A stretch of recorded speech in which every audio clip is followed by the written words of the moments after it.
नमस्कार दोस्तों।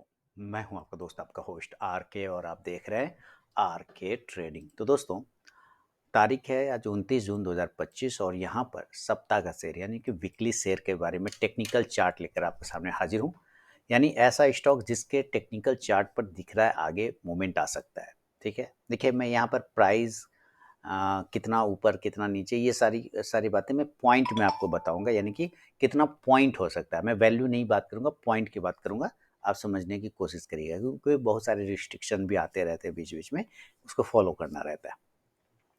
तो जो सप्ताह का शेयर है उसमें कोई भी पर्सनल बाइंग और सेलिंग की सलाह नहीं है। अगर आप ट्रेड कर रहे हैं, अगर आप पोजीशन बनाते हैं, तो अपने फाइनेंशियल एडवाइजर से सलाह मशवरा करके ही बनाएं। मेरा व्हाट्सअप नंबर है 8709652195। हाय हेलो इस पर कुछ भी भेजेंगे आप, तो आपको मेरा WhatsApp link, channel, Telegram channel का लिंक, व्हाट्सअप चैनल का लिंक, मोबाइल ऐप और भी बहुत कुछ मिल जाता है, जहाँ पे मिलता है फ्री ऑफ कॉस्ट में लाइव मार्केट में कॉल्स। तो देखिए, जो इस सप्ताह मैंने शुरू सेलेक्ट किया है आपके लिए, जो स्टॉक्स मुझे अच्छा लग रहा है, वो है फिल्म सेक्टर से जुड़ा हुआ, जिसका नाम है प्राइम फोकस। फ्राइडे को अच्छा मूवमेंट आया था इसमें, इसके वजह से सिलेक्शन नहीं है। देखिए ध्यान से समझिए, फ्राइडे को एक बहुत ही अच्छा मूवमेंट आया था, 20% का इसने अपर सर्किट लगाया था, नीचे वॉल्यूम जबरदस्त आ गया है। देख रहे हैं, इतना वॉल्यूम तो इसको इधर था भी नहीं, बहुत दिनों के बाद ऐसा वॉल्यूम इसमें देखने को मिला है। भाव मात्र 136-37 के आसपास में, 137 के आसपास में चल रहा है। अब जो ये वॉल्यूम देख रहे हैं ना, अगर मैं पीछे साल भी चला जाऊं तो इतना वॉल्यूम इसको कभी नहीं आया था। 2023 आ गए और भी जा रहे हैं पीछे, 22 आगे, कभी भी आप देखेंगे तो इतना वॉल्यूम इसको नहीं आया जितना आज। यानी आप ये कह सकते हैं कि एक तरह का वॉल्यूम ब्रेकआउट हो गया है ना, वॉल्यूम ब्रेकआउट। तो रीजन होना चाहिए कि भाई ऐसा क्या हो गया है ये शेयर में जो इसको मैं सेलेक्ट कर रहा हूँ। तो आंसर आएगा, पहला जो आंसर आएगा वो आएगा वॉल्यूम ब्रेकआउट। ठीक है, वॉल्यूम ब्रेकआउट। ओके, अब ये जब वॉल्यूम ब्रेकआउट आया है, इसके अलावा भी कुछ बातें हैं जो इसको पॉजिटिव बनाता है, तो वो हम लोग यहाँ समझने की कोशिश करेंगे। देखिए, स्टॉक्स तभी ऊपर की तरफ जा सकता है जब वो अपने रेजिस्टेंस एरिया को ब्रेकआउट करे, रेजिस्टेंस एरिया को क्लेम करे, या उस रेजिस्टेंस एरिया को बार बार क्लेम करे और देन ब्रेकआउट के बाद उसको सपोर्ट बना ले। यानी ये रेजिस्टेंस एरिया, इसको ब्रेकआउट के बाद रीटेस्ट करके सपोर्ट बना ले, तो ये साइन हो जाता है पॉजिटिव मूवमेंट का। ठीक है, तो इस तरह से अगर देखा जाए तो प्राइम फोकस पे एक रेजिस्टेंस एरिया था इस प्राइस चैनल का। आप देखें यहाँ पे एक लाइन में बॉक्स बनाता हूँ, ये देखिए, ये एक रेजिस्टेंस एरिया था और इसी रेजिस्टेंस एरिया को इसने यहाँ क्लेम किया और वो गिर गया। और इसी रेजिस्टेंस एरिया को आप देखें तो यहाँ कहीं पे भी क्लेम करता हुआ नजर आ रहा था। तो हम ऐसे करके इसको ड्रॉ कर रहे हैं, तो पता चलता है क्या हुआ। पता चला कि ये जो रेजिस्टेंस एरिया था, और ये है 2024 अक्टूबर से। अब यहाँ पे देखिए, इस रेजिस्टेंस एरिया से रेजिस्टेंस रेजिस्टेंस और लेके गिर जाता था। लास्टली एक इसने अप्रैल 2025 में इस एरिया के नज़दीक में आया, ट्रेन लाइन के नज़दीक में आया, मई समझ लीजिए, मई में, और वहीं पर 4-5 बार इसने अपने आप को ठोकर मारा कि ये रुके, ये मार खाए, यहाँ पे कमजोर हो जाए। तो यहाँ पे आपको देखिए, ये स्टॉक आपको कमजोर होता हुआ यहाँ पे नजर आ गया, ये ट्रेंड लाइन कमजोर होता हुआ। ठीक है, क्यों? क्योंकि वो रुक रहा है ना, नीचे नहीं जा रहा है। नीचे इसलिए नहीं जा रहा है कि इसने अपना एक जो लो लगाया उसके नीचे अब यहाँ से वो जाने की कोशिश ही नहीं कर रहा, बार बार यहीं पे रुक रहा है। इसके बाद इसने ब्रेकआउट कर दिया, आप देखिए यहाँ पर से ब्रेकआउट कर दिया। ब्रेकआउट करने के बाद वो वाला थ्योरी जो कि ये पुल बैक की तरफ साबित करता है, तो यहाँ पर देखिए इस एरिया से इसको एक पुल बैक मिला, यानी अपने सपोर्ट एरिया को रिक्लेम किया और पुल बैक करने का कोशिश किया। क्लियर है? यहां से आप कह सकते हैं कि एक पुल बैक हो गया हमारा। ठीक है, अब क्या हुआ, चलिए इसको आगे ले जाते हैं।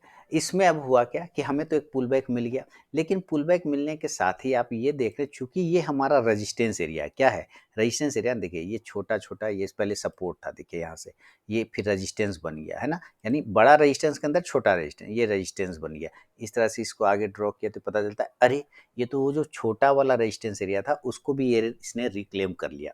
अब हम इसको डेली से वीकली के चार्ट पे शिफ्ट करते हैं, तो वीकली में हमें क्या दिखता है कि जो पिछला सप्ताह, पूरा सप्ताह इसने रेड में क्लोज किया था, देखिए, है ना, ये रेड है यानी निगेटिव है। पिछला पूरा सप्ताह इसने निगेटिव क्लोज किया था, लेकिन उसके बाद जो अगला सप्ताह आया उसमें इसने इस गिरावट को पूरा का पूरा खत्म कर लिया, पूरा का पूरा खा गया और उस जगह पे पहुंच गया जो इसने 2 सप्ताह पहले हाई बनाया था। अब इसको जरा हम मंथली का चार्ट देखते हैं, तो मंथली के चार्ट में हमें ये मंथली ब्रेकआउट होता हुआ भी नज़र आया, यानी कि मई 2025 का रेजिस्टेंस टूट चुका है, अप्रैल 2025 का टूट चुका है, मार्च का टूट चुका है और साथ ही साथ फरवरी का भी टूट चुका है। अब जो हाई है वो जनवरी 2025 का है, जिसका भाव अगर आप पकड़ते हैं तो वो आता है 145, है ना, 145 इसका नज़र आ रहा है वहाँ पर। अब ये चीज़ें तो हम दिख गया कि भाई हमें एक सपोर्ट मिल गया है और मंथली ब्रेकआउट भी है, वॉल्यूम का भी ब्रेकआउट है, तो हम थोड़ा-सा इंडिकेटर वाइज़ लगाते हैं। तो हम लगाते हैं इसका 100 डे का उसके ऊपर है, 50 डे का उसके ऊपर है, 30 डे का उसके ऊपर है और 9 डे का उसके ऊपर है। साथ ही हम लोग 5 डे का भी एक्सपोनेंशियल मूविंग एवरेज लगा लेते हैं। ये भी हो गया, ठीक है। अब आपको एक और, ये सारे मूविंग एवरेज पॉजिटिव बता रहे, तो आप कहेंगे 200 का भी लगा के देख ही लो, तो मैं लगा लेता हूँ। उसके अलावा हम फिर आगे बढ़ेंगे, तो 200 भी पॉजिटिव ही है, चलिए ठीक है। तो ये सब मूविंग एवरेज मैं हटा देता हूँ, ओके। अच्छा, याद होगा आपको कि मैंने एक ज़िगज़ैग वाला स्ट्रैटेजी आप लोग के साथ शेयर किया था। वो ज़िगज़ैग वाला स्ट्रैटेजी, अगर मैं उस ज़िगज़ैग को यहाँ प्लॉट कर दूँ, तो क्या बता रहा है ये ज़िगज़ैग कि आपकी एंट्री कहाँ बननी चाहिए? पहला एंट्री वो बनेगा जो ये अपने इस कॉर्नर पॉइंट को ब्रेकआउट किया, ठीक है? कॉर्नर पॉइंट को यहाँ ब्रेकआउट किया तो पहला एंट्री यहाँ इसके ऊपर। लेकिन जो सबसे बड़ा एंट्री है वो कहाँ बनेगा? वो बनेगा जब ये वाला जो हायर पॉइंट है ज़िगज़ैग का, इस हायर पॉइंट को तोड़ देता है तब, है ना? तभी तो बनेगा। तो यहाँ आपको एक एंट्री का चांस बन सकता है। हालाँकि ज़िगज़ैग को आप लोग देखते होंगे लेकिन फॉलो नहीं करते होंगे, इसको हटा देता हूँ। मैं आरएसआई वगैरह मूविंग एवरेज प्लॉट कर देता हूँ, तो यहाँ क्या दिख रहा है? आरएसआई को, कि आरएसआई जो है आपका एक 50 वाला जो एरिया है ना? उसको टेस्ट किया है और आपको पता है 50 स्ट्रैटेजी जो आरएसआई की मेरी बहुत ही फेमस है, उसी जगह से देखिए एग्जैक्ट इसने ब्रेकआउट किया है, बाउंस किया है। तो एक पॉजिटिव मूवमेंट आरएसआई पे भी दिख रहा है, काफ़ी स्ट्रॉन्ग लग रहा है। इसके अलावा अगर आप एमएससीडी वगैरह यूज़ करते हैं जो कि लीडिंग इंडिकेटर होता है, तो आप वो भी देख सकते हैं कि एमएससीडी क्या बता रहा है। तो एमएससीडी भी अभी ऊपर की साइड में ही है, माने इस हिस्टोग्राम से ऊपर है, लेकिन अभी क्रॉस ओवर नहीं किया है, क्रॉस ओवर कर सकता है। वो कर सकता है तो कितना प्राइस पे करेगा वो हमें देखना है। तो देखिए, सबसे पहले हो सकता है कंडीशन नंबर 1, क्या हो सकता है कंडीशन नंबर 1 कि ये यहाँ से ऊपर गया था फिर रिटेस्ट करके नीचे चला आया, पहला है।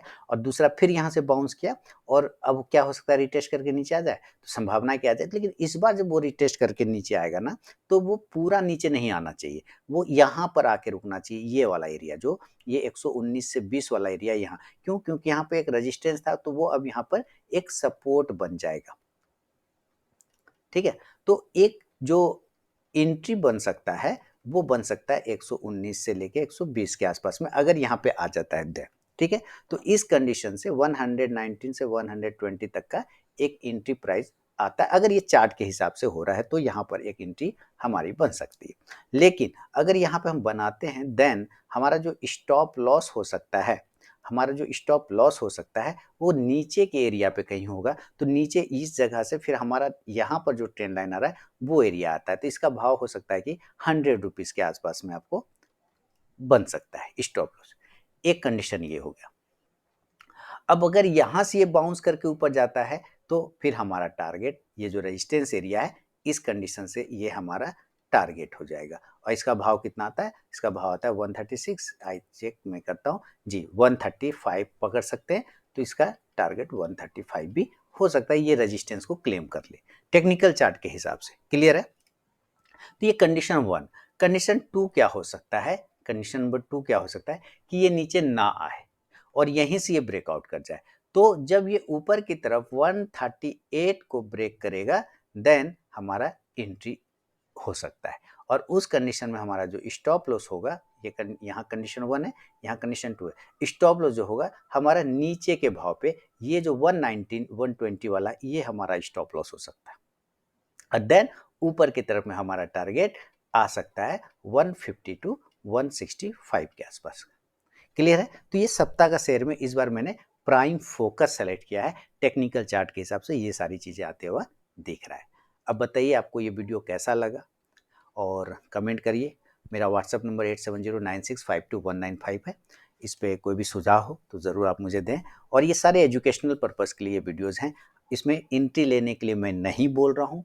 आपको अगर समझ में आता है तो आप अपने फाइनेंशियल एडवाइज़र से करके ही सलाह-मशवरा तभी एंट्री लें। मैं सिर्फ़ एजुकेशनल पर्पज़ के लिए चार्ट एनालिसिस के लिए ये वीडियो बना रहा हूँ।